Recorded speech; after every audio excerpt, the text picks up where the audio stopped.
At the entrance to a temple in northern Syria, there are footprints carved into basalt. They are 1 meter long.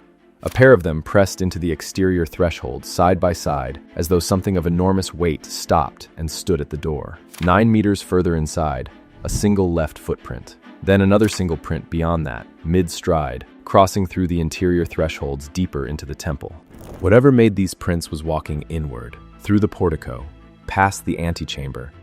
This is Ain Dara. The temple sits on a limestone ridge overlooking the Afrin Valley, visible for kilometers in every direction. Anyone approaching would have seen it long before they arrived, rising above the landscape like a man-made summit. The position was deliberate. This was not a hidden shrine. It was built to dominate the horizon. It was discovered in 1955 when a farmer's plow struck a colossal basalt lion buried in the earth.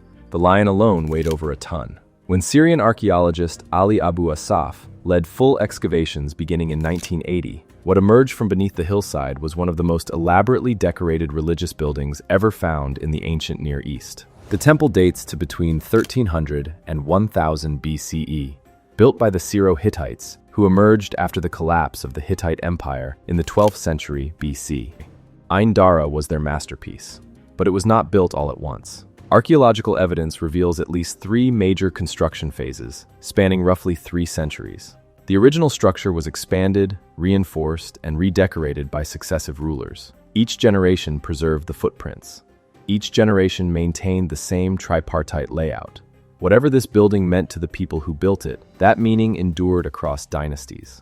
The structure measures 38 by 32 meters, built from massive basalt blocks quarried from sources still unidentified with certainty. Every exterior wall was covered in carved reliefs. Rows of lions and sphinxes lined the facade in procession. Mountain gods with horned crowns flanked the entrance. Palmettes and geometric borders framed every panel. The sculptural program ran continuously around the building. Hundreds of individual figures carved into basalt with a precision that rivals Persepolis, a site built centuries later and over 1,500 kilometers away. The sheer density of decoration had no parallel in the region. Most Syro-Hittite temples had carved orthostats along the base. Ain Dara had them floor to ceiling, but the layout is what draws the most attention. The temple follows a tripartite plan. A portico leads to an antechamber, which leads to a main hall, which leads to an inner sanctum. A raised walkway surrounds the structure on 3 sides. The rooms compress in size as you move inward, intensifying the experience of approaching the most sacred space. The walls thicken as the rooms narrow. By the time a priest reached the inner sanctum, the surrounding stone was nearly 3 meters thick, sealing the space from light, sound, and the outside world. This is virtually identical to the plan of Solomon's temple, as described in the first book of Kings. The dimensions are comparable. The tripartite structure matches. The surrounding walkway matches. The placement of guardian figures at the entrance matches. The raised platform matches. Even the interior cedar paneling described in Kings has a parallel at Ain Dara, where fragments of carbonized wood suggest the inner walls were lined with timber.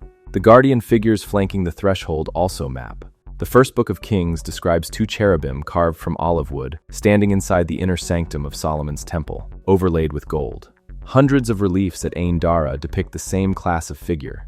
Composite creatures with lion bodies, wings, and human faces, carved into the basalt walls of the portico and antechamber in identical sentinel poses. Biblical scholar John Monson published a detailed architectural comparison in The Biblical Archaeologist in 1999 and concluded that the parallels were too specific to be coincidental. The 2 buildings existed in the same era, in the same cultural sphere, built by peoples in direct contact through trade and diplomacy. Monson argued that Solomon's temple was not a unique Israelite invention, but part of a shared northern Levantine architectural tradition. Ain Dara was the clearest surviving example of that tradition.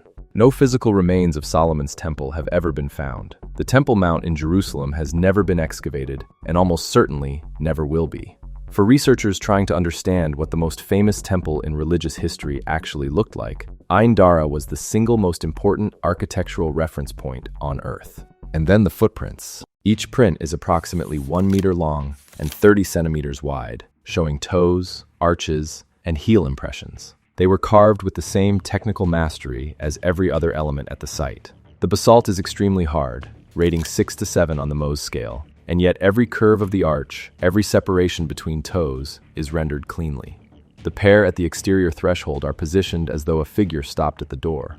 The single prints inside are spaced 9 meters apart, consistent with the stride of something far larger than human. To put that in proportion, a 1-meter foot and a 9-meter step. Whatever figure this was meant to represent would have stood at least 6 meters tall. That is not an abstraction. It is an engineering specification, carved into the threshold of a building designed to house it. The interior scales to the prints. Researchers studying the surviving wall fragments concluded the main hall was built tall and wide enough to accommodate a figure sized by the thresholds. The proportions are not symbolic. The building was dimensioned for what the footprints describe. The prints are carved into the thresholds, the exact boundary points between outside and inside, between profane and sacred. In ancient Near Eastern religion, thresholds held immense ritual power. Priests in many traditions were forbidden from stepping on them. The Book of Samuel records that the priests of Dagon would not tread on the threshold of their own temple. Mesopotamian incantation texts describe thresholds as points where the human world and the divine world touched. To carve giant footprints specifically on the threshold was a deliberate statement about what crossed that line, not human feet. In Syro-Hittite religion, the deity was understood to physically reside inside the temple. The cult statue was not a representation, it was a vessel. The god inhabited it. The footprints marked the path the deity walked to reach its dwelling place. Some researchers argue the size was purely symbolic, an exaggeration of divine power rendered in stone. Others propose that worshippers placed their own feet inside the prints during ceremonies, physically standing in the footsteps of their god as a ritual act of communion. Footprint veneration exists in other traditions. Vishnu's footprints appear at temples across India.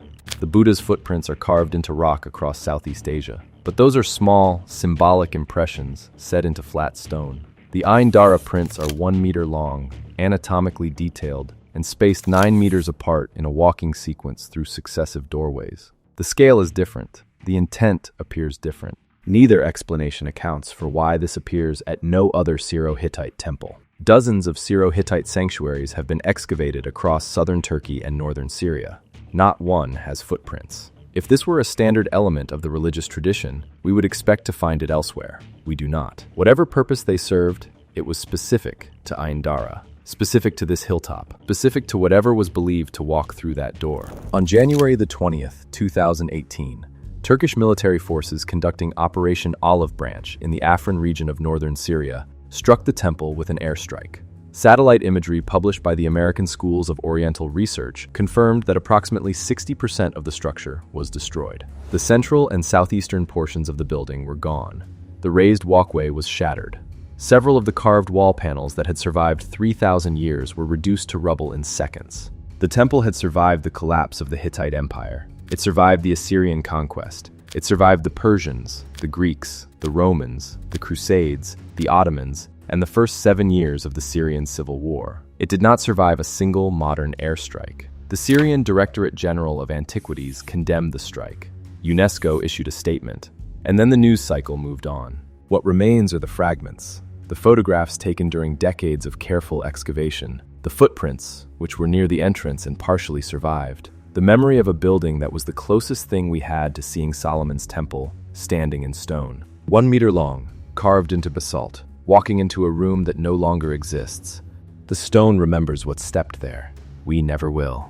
If you want to support deeper research and found this journey as fascinating as we did, subscribe to Ancient Epochs for more.